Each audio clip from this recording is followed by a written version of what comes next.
Donald Trump is facing criticism anew, this time, well, over cash. The New York Attorney General has ordered the Trump Foundation to stop all fundraising. The Washington Post reports the Trump Foundation lacks the certifications required by the state before charities such as the foundation can in fact solicit monies from the public. David Fahrenthold of the Washington Post has been looking into various money trails left by the candidate and the foundation. Joins us now. And again, David, with regard specifically to the registration that we're speaking about that inspired the cease and desist letter by the New York AG, what exactly is it that the foundation is lacking, and how was this discovered?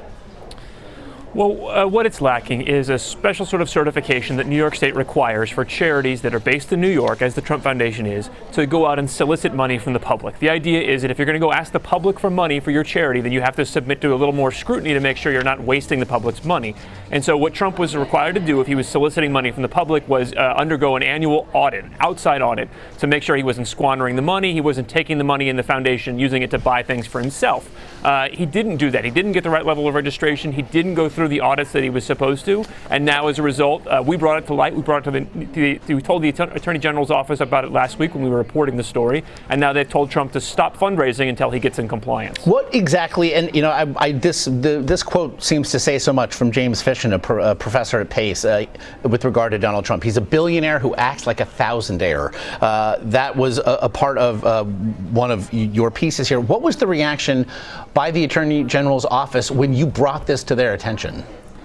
I think they were a little surprised, actually. They've started an investigation a few weeks ago into a variety of other practices by the Trump Foundation.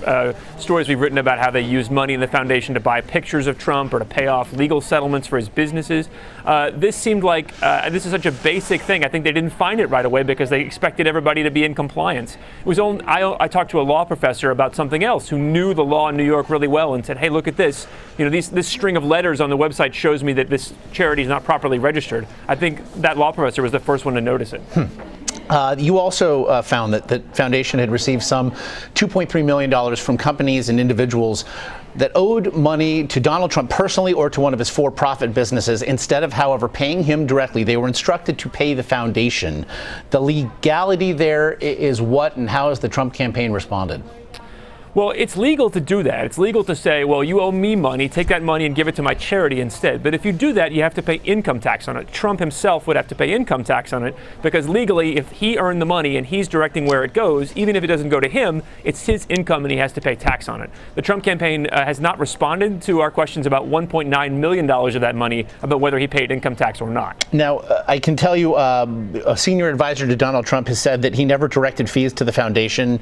He went on to suggest perhaps that Donald Trump had provided a service, renounced any fees, and just suggested that donations be made. Your response to that response? Well, they said that to me, too. The Trump campaign, when I called them, said that. They said, in fact, Trump has never directed money to his foundation. As you said, what he does is he renounces that someone owes him money. He says, no, you don't owe me that money anymore at all. Forget about it. But if you want to make a donation to some charity somewhere, go ahead. And their contention was that's how people end up giving money to the Trump Foundation. So, and I said, are you sure? There was never a case where it happened the other way? And they said, well, prove me wrong. And I did. I gave them one example right away. This donation, Trump did a Comedy Central roast in 2011. He got $400,000 as his appearance fee, and that was directed to the Trump Foundation. That's an example of the kind of thing that they had just said never happened. And they said, oh, yeah, that did happen. And he paid taxes on that. And we know from our reporting that there are several other cases where Trump seems to have done just this, direct money to his foundation, despite the campaign saying that never happened. The New York Times has released these documents, 3 pages of a tax return dating from 1995 that showed that Donald Trump lost or took a reported net operating loss that year of almost $916 million. I realize, David, that your reporting has really been largely into Donald Trump's charitable efforts. I don't want to take you too far afield then from that reporting, but what you found against that greater notion of what's suggested with regard to those tax returns? What does it tell you about Donald Trump's finances? Well, it tells me we should see his tax returns to know, in greater detail what other years did he claim a loss of that size, what years did he pay taxes or not, when did he give charitable donations.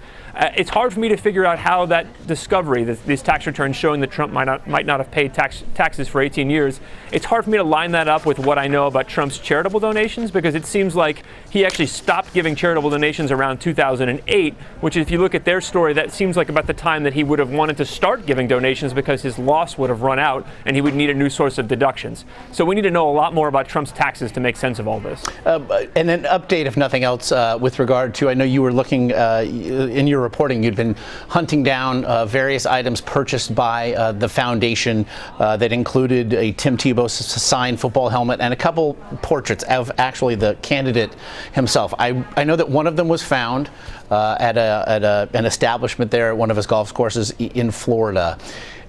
It could only have been there, though, if it was serving some sort of charitable purpose. I wonder, in your reporting, have you discovered what exactly the charitable purpose of the portrait hanging in that establishment was? So you're right.